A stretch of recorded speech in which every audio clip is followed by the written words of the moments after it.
Unicode, j'ai bien pensé que c'était la version 98 ou 2098 pour attraper les slides du début. Et pourquoi je voulais parler Unicode, c'était principalement parce que quand j'ai commencé à développer, j'ai commencé avec une ligne de code comme ça. Bon, à l'époque, je ne faisais pas de JavaScript, c'était du C++.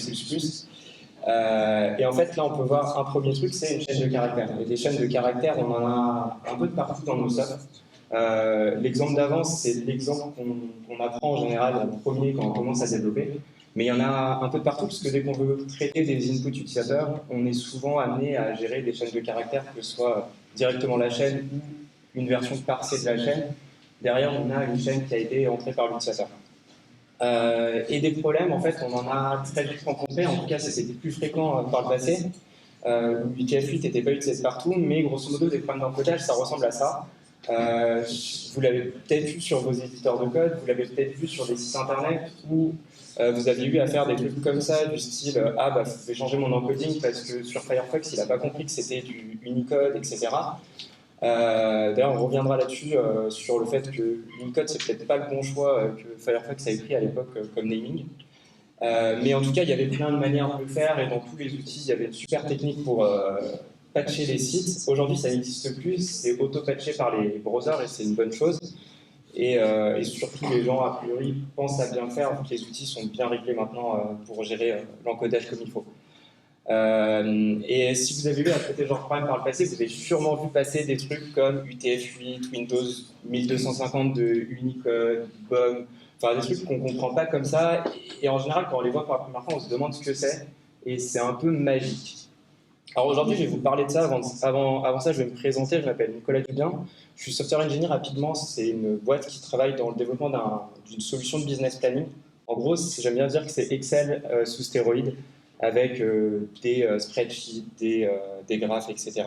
Et je travaille aussi sur un projet open source qui est marqué tout en bas en petit, qui s'appelle FastCheck, qui est une libre de property-based testing pour ceux qui aiment bien faire du test. Et d'ailleurs, j'ai des stickers pour ceux qui sont intéressés pour avoir des stickers. Je fais la petite promo là-dessus. Donc revenons sur le sujet principal. Une petite histoire de l'encodage, une petite histoire d'Unicode. L'idée, encore une fois, je l'ai dit à certains, l'idée c'est vraiment pas de couvrir en détail ce que c'est qu'Unicode, c'est un sujet qui est vaste, qui a pas mal de subtilités. L'idée c'est plutôt de donner une overview de ce que potentiellement vous devriez savoir sur ce sujet quand vous manipulez des chaînes de caractères. Pas forcément de creuser plus loin. Et l'histoire d'Unicode, enfin l'histoire des chaînes de caractères en général en informatique, elle remonte à il y a très longtemps. Et elle remonte en 1960 où on a dû créer un standard, qui est le standard ASCII, qui représentait 128 caractères. Alors on m'a dit il n'y a pas très longtemps, pour être franc, c'est même hier, que la raison pour laquelle il y en avait 128 et que c'était sur 7 bits, c'est parce que le dernier bit était utilisé pour finalement vérifier la véracité de ce qui a été renvoyé dans la communication. C'était un bit de vérification en fait. D'où le fait qu'on était sur 7 bits alors qu'on a 8 bits de disponibles. Donc ça nous permettait de représenter pas mal de caractères. Notamment, les Américains étaient relativement contents, ils pouvaient représenter tout leur alphabet. Mais chez nous, ça piquait un peu, il nous manquait quelques petits caractères, notamment les E accentués, etc. Et donc, très rapidement, il y a des gens qui se sont dit, mais en fait, on avait 8 bits de disponibles, pourquoi ne pas les utiliser? Donc, ils ont créé, en fait, de l'ASCII étendu. L'ASCII étendu, c'est quelque chose d'assez révolutionnaire parce que ça rajoute 128 caractères de plus. Et comme on peut le voir, on peut, avec cet ASCII étendu, qui est le Windows 1252 dans mon cas, écrire à peu près tout ce qu'on veut en français. Et c'est plutôt sympa parce que ça nous permet vraiment de représenter un peu tout ce qu'on veut et d'écrire nos textes, d'envoyer des textes à des personnes, parce que c'est cool de pouvoir écrire, mais on veut aussi les envoyer, communiquer avec d'autres machines, etc.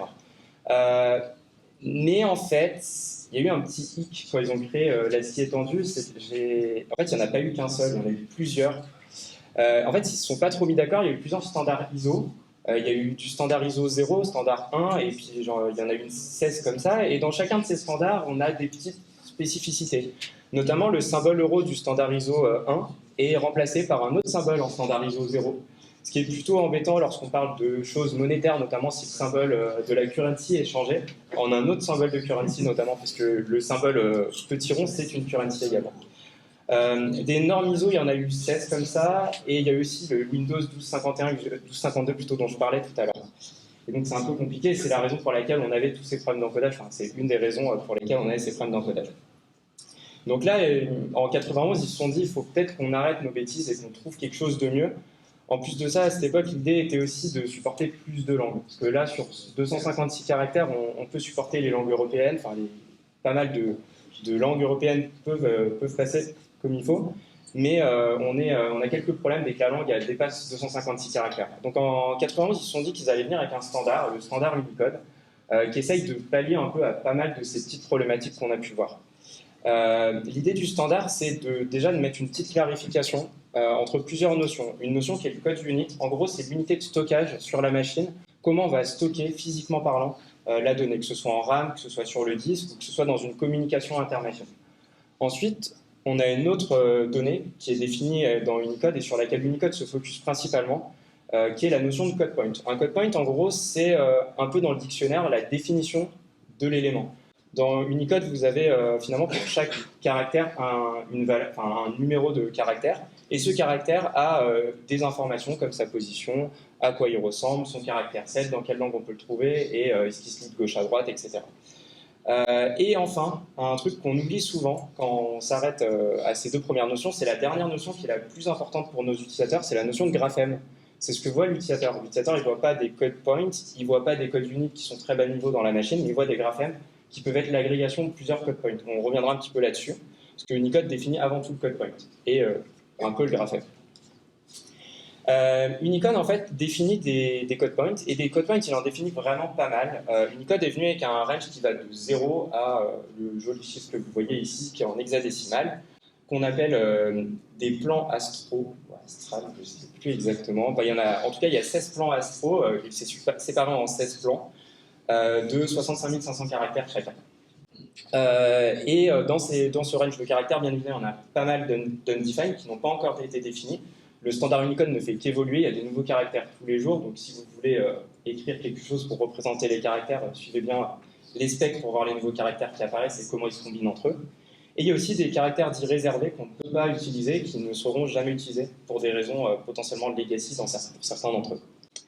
Au niveau d'un code point, ce que nous dit Unicode, c'est son nom déjà. Donc, par exemple, c'est la lettre E majuscule, ça va être le nom de notre lettre. Il va avoir une position, donc un numéro dans le dictionnaire, on va dire Unicode, qu'on peut voir un peu comme un dictionnaire. Des règles pour le combiner. Par exemple, le caractère E peut être combiné avec l'accent, ce qui permet de faire un E accent aigu, par exemple. Et des informations visuelles, des références visuelles qui permettent de savoir à quoi doit ressembler le caractère pour certaines langues, notamment parce que certains caractères ont des représentations différentes dans plusieurs langues, suivant dans quelle langue on les observe. Mais il y a un petit souci, c'est qu'en fait, Unicode ne nous explique pas du tout comment représenter cette donnée d'un point de vue physique. Unicode ne dit jamais comment on doit, ce qu'on appelle encoder le caractère. On ne sait pas comment stocker ce caractère. On a un numéro, mais ce numéro, on ne sait pas le stocker.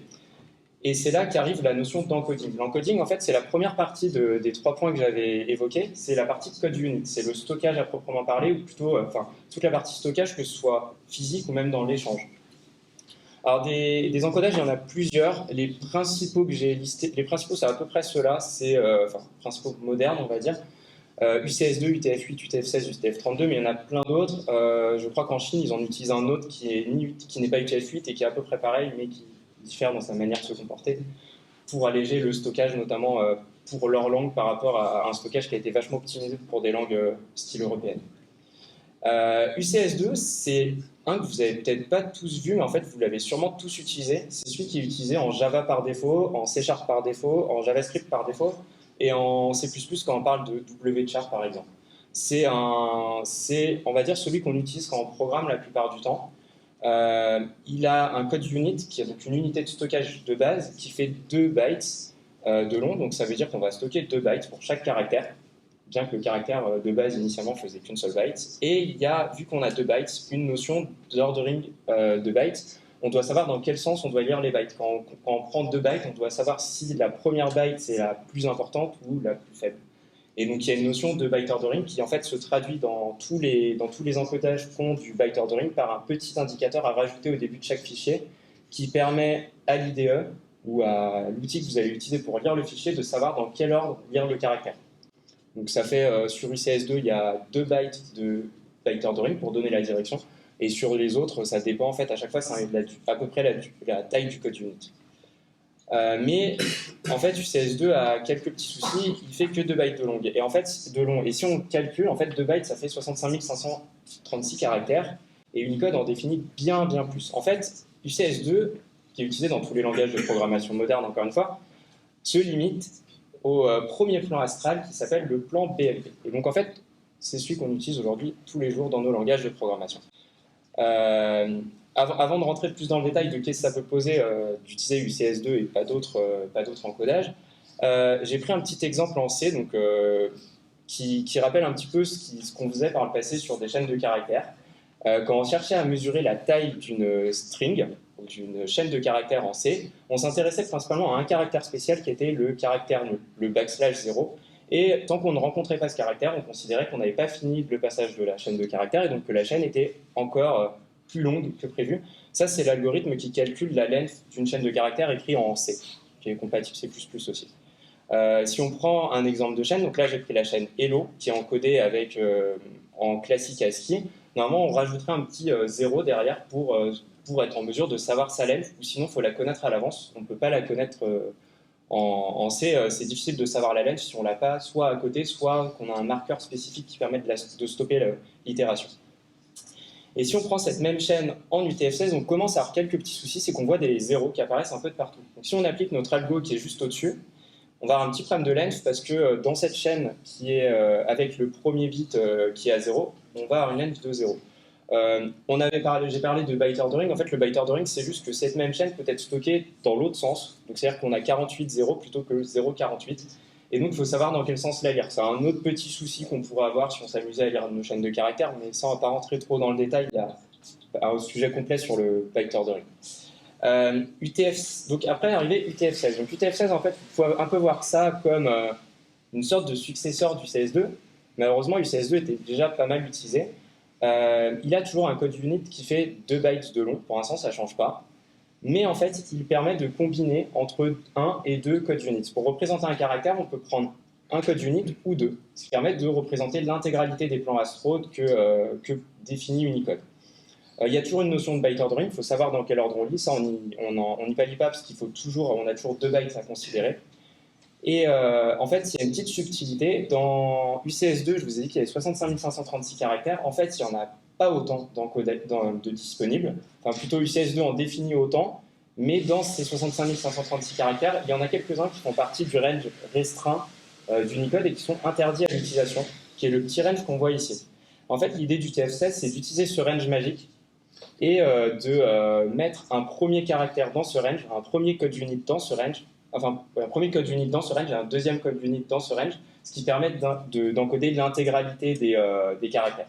En gros, quand vous avez du TF16 et que le premier caractère c'est un caractère dans ce range, ça veut dire que le deuxième caractère sera aussi dans ce range et vous pouvez calculer le caractère correspondant dans le standard Unicode grâce à une petite règle de multiplication basique que vous pouvez trouver quelque part. Je ne l'ai pas ici, mais voilà. Et donc, en fait, comme je vous ai dit, les langages de programmation qu'on utilise, donc là, c'est un exemple en JavaScript qui parle UCS2. Donc, en fait, parler UCS2, ça veut dire qu'il considère des codes unit qui font 2 bytes, mais toujours 2 bytes. C'est-à-dire que si on définit le caractère chat, qui est un beau caractère Unicode, qui est dans le deuxième plan astral, donc on voit un petit 1 au début, suivi de 4 caractères hexa. Quand on fait le 4.length dessus, JavaScript est gentil, il nous dit que ça fait 2. En réalité, je pense que vous attendez tous à ce que ça fasse 1. La raison de ça, c'est tout simplement, c'est pas parce que c'est un emoji pour ce cas particulier, c'est vraiment parce qu'on est sur un autre plan astral que le plan basique BMP. Et un autre problème qu'on a, qui est beaucoup plus grave, c'est le fait qu'on peut récupérer le crochet 0 de ce caractère. Et le crochet 0, en fait, c'est un caractère totalement illégal. Si on s'amuse à l'encoder pour une URL ou en faire autre chose, on va avoir une petite runtime exception puisque ce caractère n'existe pas. Il n'a pas d'existence. Unicode ne connaît pas ce caractère. Il fait partie du range interdit. Donc, certaines méthodes helper du navigateur, à juste titre, interdisent l'utilisation de ces caractères. Mais on peut quand même les récupérer et les manipuler comme tel. Ensuite, il y a UTF-32. Donc, UTF-32, c'est comme la suite de 16, sauf que cette fois, vous avez 4 bytes. Il y a exactement le même problème de byte ordering. On a besoin de savoir dans quel ordre on lit les 4 bytes. Le gros avantage de celui-là, c'est que c'est toujours 4 bytes. On n'a pas besoin d'avoir un truc qui va nous dire ah ouais, ce caractère, peut-être qu'il y en a un qui suit derrière pour le définir. Et enfin, celui que vous avez sûrement vu dans pas mal de trucs, c'est UTF-8. Alors UTF-8, qu'est-ce qu'il a de particulier? C'est que déjà, il fait qu'un byte de long. Alors c'est un peu surprenant parce qu'avec un byte, on ne peut pas tout représenter. Mais l'idée du TF8, c'est d'être backward compatible avec le code que je vous ai montré tout à l'heure en C. L'idée, c'est que si je lance un algo length d'une code base en C sur une chaîne UTF-8, je veux au moins que la length soit pas complètement pétée et qu'elle me réponde le nombre d'octets de cette chaîne. C'est déjà mieux que me répondre un truc complètement erroné, comme on le voyait sur UTF-16 où on s'arrêtait beaucoup trop tôt. Le principe du TF8, c'est qu'on va avoir, comme on l'a sur UTF-16, une longueur qui peut varier suivant les caractères qu'on essaye d'encoder. Certains vont prendre une byte, comme c'est le cas de tous les caractères ASCII de base, qui vont être rétrocompatibles en UTF-8. Et c'est un truc intéressant, c'est que tout caractère ASCII des 128 premiers caractères va être traduit à l'identique en UTF-8, en encodage. Et ensuite, on peut aller jusqu'à 4 bytes en UTF-8. Il est backward compatible, donc ASCII. Et il est très utilisé en communication réseau parce que c'est assez simple de savoir le début et la fin d'une chaîne de caractères ASCII, étant donné qu'on peut s'arrêter au premier backslash 0 dans les communications. Donc en fait, c'est simple de trouver le début de la chaîne. Il y a toujours de la donnée qui transite jusqu'à ce caractère de fin, potentiellement, si on se sert de ces techniques pour trouver la fin. Donc c'est le standard des communications. Donc quand vous écrivez votre code, vous êtes en UCS2. Mais par contre, quand vous envoyez des requêtes sur le réseau, la plupart du temps, vous êtes en UTF-8. Pareil pour le stockage de fichiers. Sauf sur les machines anciennes dans lesquelles on était encore en ASCII.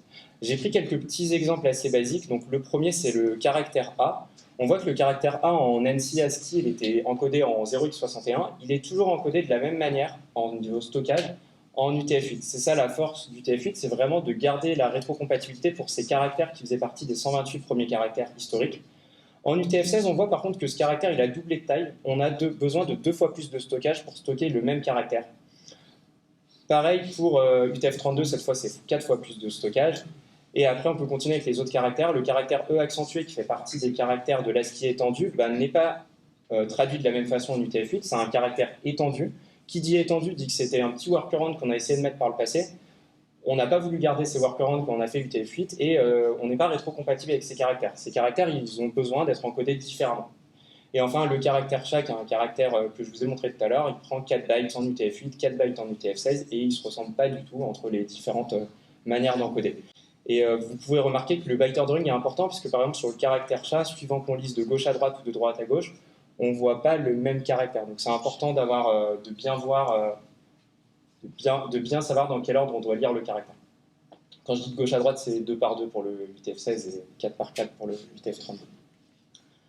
Donc là, c'est plutôt facile, on a fait le plus simple. On va maintenant passer à notre langage de programmation favori, on va passer à JavaScript parce que maintenant qu'on a vu qu'il gérait des chaînes de caractères qui étaient complètement pétées, on va essayer de voir si ça peut aller encore plus loin dans les trappes.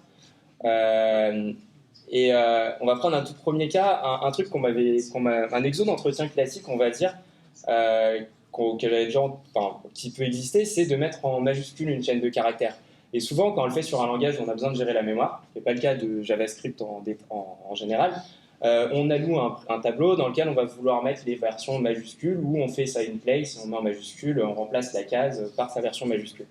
Un petit truc à savoir, c'est que mettre en majuscule une lettre, ça veut potentiellement dire arriver à 2 lettres. Et inversement, mettre en minuscule 2 lettres peut se ramener à une seule lettre, comme le montre cet exemple en fait. Quand on met en majuscule le headset allemand, on obtient 2 S. Qui fait donc le premier fait une length de 1, le deuxième une length de 2. JavaScript n'arrive pas à reverse l'opération aussi, c'est un truc assez intéressant. Si on lui demande de mettre en minuscule le double S, il n'arrive pas à la mettre en minuscule, même si on lui donne la locale associée. Mais on pourrait imaginer qu'il le mette en minuscule parce qu'après tout, on a pu le mettre en majuscule, donc pourquoi pas le mettre en minuscule. Dans les trucs un peu drôles, il y a aussi le to lowercase suivant la locale qu'on utilise. Les upper et lower sont pas les mêmes. Donc mettre en majuscule Istanbul en local US ou en local, je sais plus ce que c'est, le TR, je suis peut-être sûr. C'est pas la même chaîne de caractères. Donc on peut pas faire un triple égal derrière par exemple ou même un double égal, ça ne marchera pas. Un petit truc qui est assez intéressant, parce que ça pour le coup c'était assez exotique, mais on a des caractères dans notre langue qui ont des accents. Notamment le A tréma. Et le A tréma, en fait, on a 2 manières de l'encoder, 2 manières de le stocker. Et donc, quand on veut le comparer, faut faire gaffe parce que potentiellement, on va comparer des trucs qui ne sont pas égaux en stockage. Et JavaScript s'intéresse au stockage, il ne s'intéresse pas à la représentation graphique. Et donc, le caractère A en Unicode, il y a deux manières de le représenter. Ça peut être un A et un tréma, ou un A tréma, qui est un caractère à lui tout seul. Il y a une version qui est dite normalisée, une version qui est dite dénormalisée, dénormalisée en deux parties. Et si on s'amuse à faire une comparaison de ces deux chaînes, qui sont vraiment les mêmes au sens Unicode, encore une fois, c'est vraiment les mêmes caractères pour Unicode, c'est la même chose, c'est juste que l'encodage ils ne vont pas être encodés pareil. Et ben, si on essaye de comparer ces chaînes, qui l'une est normalisée, l'autre dénormalisée, on obtient false. JavaScript n'arrive pas à comparer ces chaînes de caractères. Donc si vous amusez à avoir des trucs uniques, par exemple, par nom dans votre base de données ou des choses comme ça, faites un peu attention, par exemple, à ce genre de trucs, parce que potentiellement, on peut vous injecter deux fois le même nom dans une base, par exemple, dans votre code, si vous faites des checks comme ça. Ensuite, il y a des trucs un peu folkloriques. Le tréma, il n'y a pas de limite, en fait. C'est un caractère qu'on peut utiliser à l'infini, après tout. Pourquoi pas en mettre 3 ? Unicode accepte totalement ça. D'ailleurs, Chrome et Firefox, donc là, je suis sous Firefox, comprennent très bien ce que c'est qu'un A triple tréma.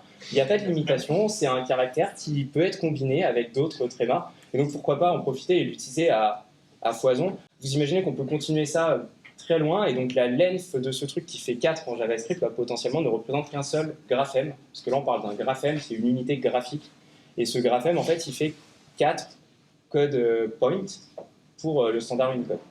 Enfin, en tout cas là il est représenté par 4 code points. On a aussi tous les emojis, donc les emojis en fait ça marche exactement sur le même principe, on a plusieurs caractères qui sont combinés ensemble, qui ont des petits caractères genre le 200D qui permet de dire qu'on va les gluer ensemble. C'est tout spécifié dans la spec, et la spec nous dit comment on doit accrocher des caractères ensemble, et en quoi, quand on voit cette chaîne de caractères, on comprend que tous ces caractères ne représentent qu'une seule entité graphique, qui est un graphème, qui représente une famille ici dans ce cas-là. Et si on veut s'amuser à splitter la chaîne, il faut faire attention, parce que le split, par exemple, ne marche pas. Et d'ailleurs, en parlant de ça, on va s'intéresser à reverse une chaîne de caractères, opération très simple, habituellement, c'est un truc qu'on aime bien faire. Le reverse, c'est pareil que splitter. Hein. Vous pourrez vouloir splitter par graphème. J'ai fait qu'un exemple sur le reverse, mais reverser une chaîne en UTF-8, enfin une chaîne Unicode, c'est très compliqué. Le premier exemple, c'est celui en général qui nous vient à l'esprit. On va splitter la chaîne sur potentiellement le caractère espace, la reverse et la rejoin avec espace. Si on s'amuse avec un caractère qui est en dehors du plan BMP, donc le fameux plan en dehors du CS2, donc on est sur un caractère qui n'est pas compatible UCS2, ça ne marche pas, on tombe sur un caractère illégal. Donc là, on a reverse le caractère chat et on tombe sur un truc qui n'a pas de sens du tout. Enfin, d'un point de vue, là, on est vraiment sur du stockage brut, on ne peut même pas interpréter cette valeur. On peut arriver à s'en sortir. Pour ce cas particulier, c'est d'utiliser le spread opérateur. En JavaScript, le spread opérateur, il ne fait pas un split, il fait une itération sur les code points, il ne s'intéresse pas aux code units, et notamment, il permet de bien gérer le caractère chat. Mais malheureusement, le fameux A tréma qu'on a vu tout à l'heure, ça ne marche pas trop, parce que quand on va essayer de le reverse avec ça, on aura le tréma, puis le A, et le tréma, puis le A. D'après la spécification Unicode, c'est pas pareil que le A tréma. L'un, c'est un tréma suivi d'un A, l'autre, c'est un A tréma. Mais ça, on peut le patcher en mettant une super regex qui a l'air d'être plutôt pas mal. Cette regex, je sais plus où je l'ai trouvée, mais en fait, elle marche pas non plus. Donc voilà, ça marche pas fou. La famille, le graphème de famille a été, on a séparé les membres de la famille, on a perdu des infos. C'est pas foufou. Et au niveau de la représentation, je sais même pas comment le browser s'en sort parce qu'en fait, la chaîne est vraiment invalide, quoi. On peut essayer plein de manières pour la reverse. En fait, il y a pas vraiment de, c'est pas très joli. J'ai une regex, ça ne tient pas trop à l'écran. Celle-là, elle a l'air de marcher. Je dis à l'air parce que je suis vraiment pas sûr avec le nombre de cas particuliers. Elle est assez longue de mémoire. Voilà. Et elle marche aujourd'hui. Le problème, c'est que la spec, elle évolue tous les jours. Donc là, je crois que c'est le UTF, enfin Unicode version 16 ou quelque chose comme ça. Donc il y a moyen qu'il y ait d'autres modifiers qui apparaissent, que votre navigateur ne les connaisse pas encore. Bref, ça peut pas mal évoluer. Et pour finir, je crois que c'est une de mes dernières slides, le caractère A, et ça c'est un truc qui a été utilisé pour hacker des certificats HTTPS, passé un temps, c'est d'utiliser des caractères qui ressemblent aux caractères de base. Donc le caractère A d'après Unicode, c'est le premier, 41, 41 en hexa, mais en fait il y a d'autres caractères qui ressemblent à A, le deuxième ressemble étrangement, je crois que c'est peut-être le A latin, qui n'est pas exactement pareil que l'autre A. Il a un petit nom différent, mais ce n'est pas le même caractère.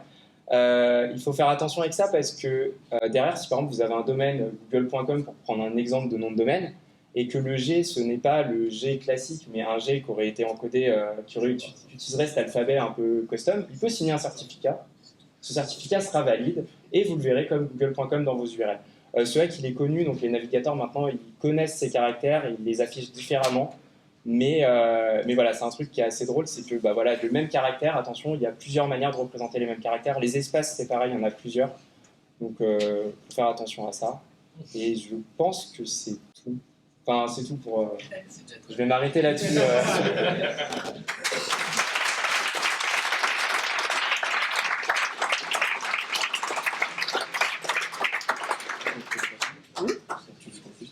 va, regarde, on est bien, 8h30. Des questions, justement? Ouais, des questions. Est-ce qu'il y a des questions auxquelles tu peux essayer de répondre? Allô. Je crois que ça marche plus. Ah. Allô.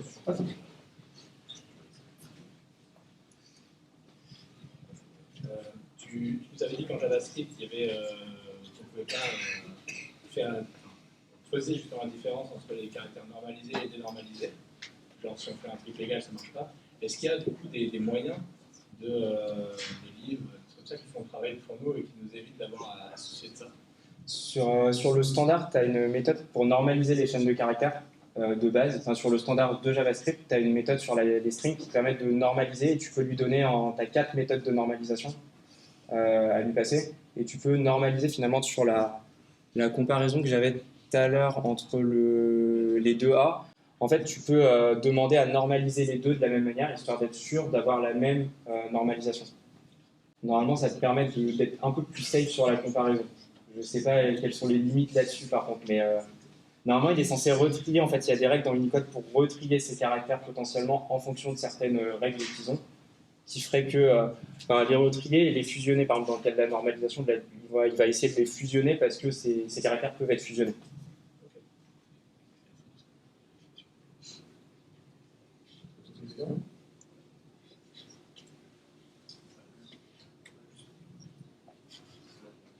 Ouais, merci pour la présentation, c'était super intéressant. Et en fait, si on veut aller un peu plus loin, parce que vous voyez un peu le bordel que c'est, je pense.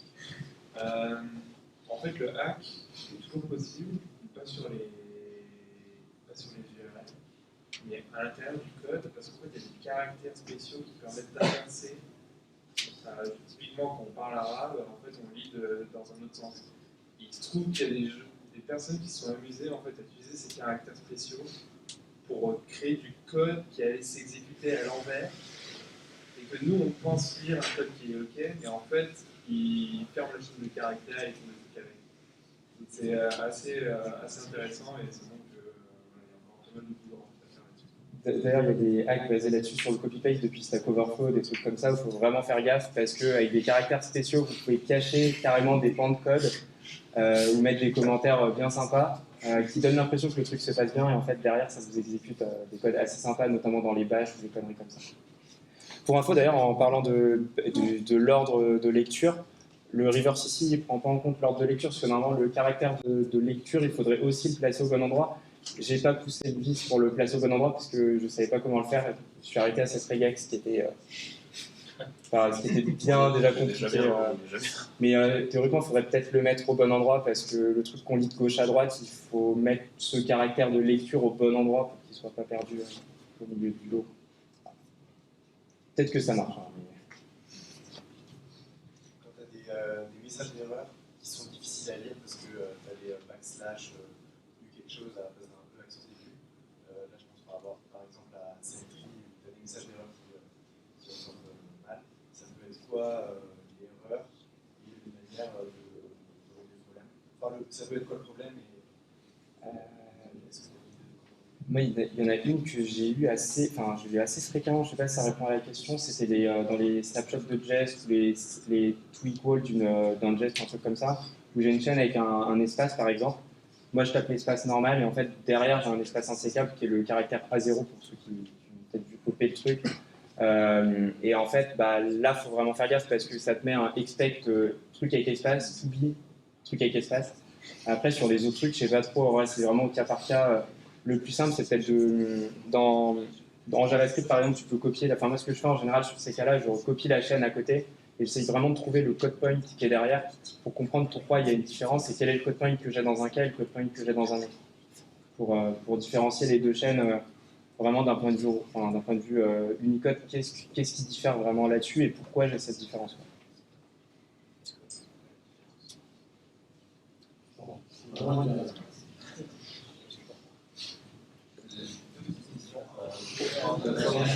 première, c'est dire un slash